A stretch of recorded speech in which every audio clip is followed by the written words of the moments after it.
It's I just authentic. want to know how much of my hands you'll see.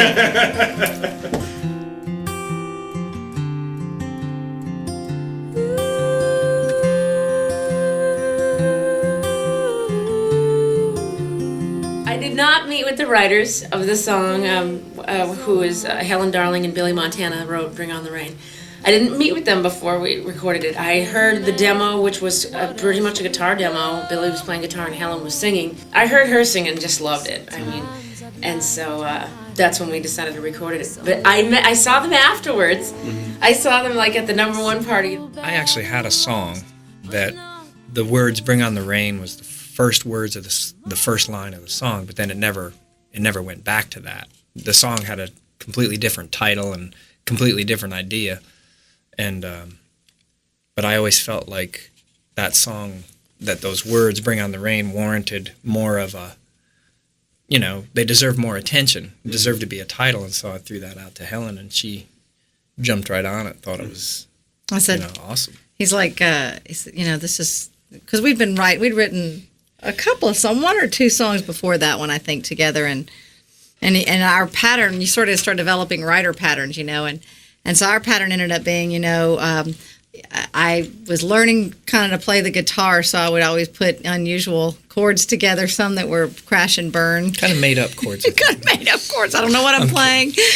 But anyway, and then he said, what about Bring on the Rain? And that, he goes, man, it's a line from another song, but I've always thought it could be a song. And so then I said, you know what I think of when you say Bring on the Rain? I think of Bring It On.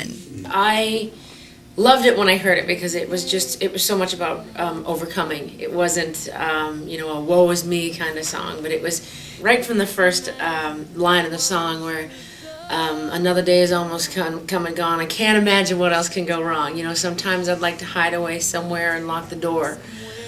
We've all been there. We've all been there where we want to pull the covers over our head and not come out, So I loved the way it started, just kicked right off with, oh, I've been there. It's kind of interesting that in talking about the song after the success that it had, I noticed that when I talk about it, it's very kind of workaday staff songwriter type of description that I use in writing the song.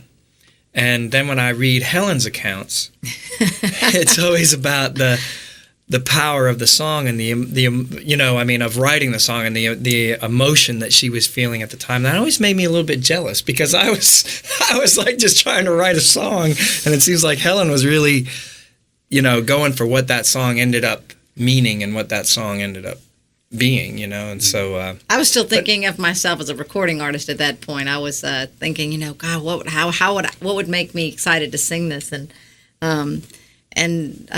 just, not that I was thinking I would cut it necessarily, but I just still wrote from that perspective about how as if you would have, as if I would have. There's an interesting story about Bring on the Rain. It was shipped to radio in first week of September 2001, and then September 11th, Tuesday, when all this stuff went on with the terrorist attacks. And I remember I was doing an interview, and I remember them saying, well, did you plan this? Was this all part of your deal, to have this song come out? And I was like, dude, the song shipped 2 weeks ago.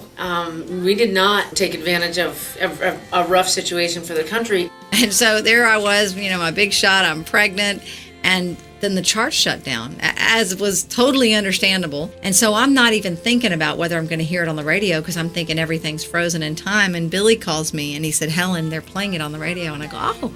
I go, wow. I go, yeah, it's not, hard to get excited about much right now. I'm just sort of sad. And he goes, no, you don't understand. They're playing it with live audio dubbed in. I didn't know how to feel about that because that's not the perspective from which we wrote it.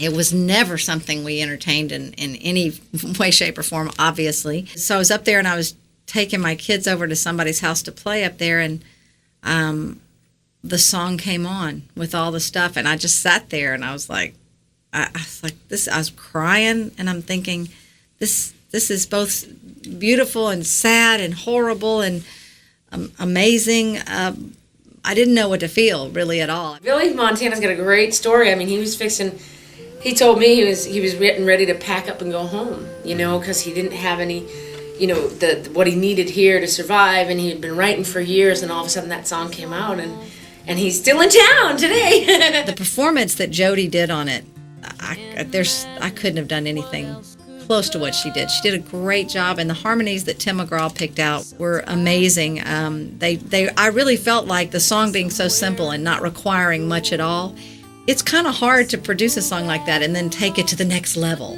and feel like you made it your own. And that's exactly what they did.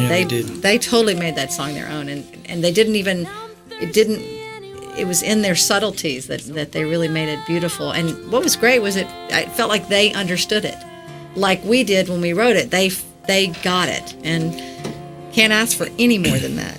Tomorrow's another day, and I'm thirsty anyway, so bring us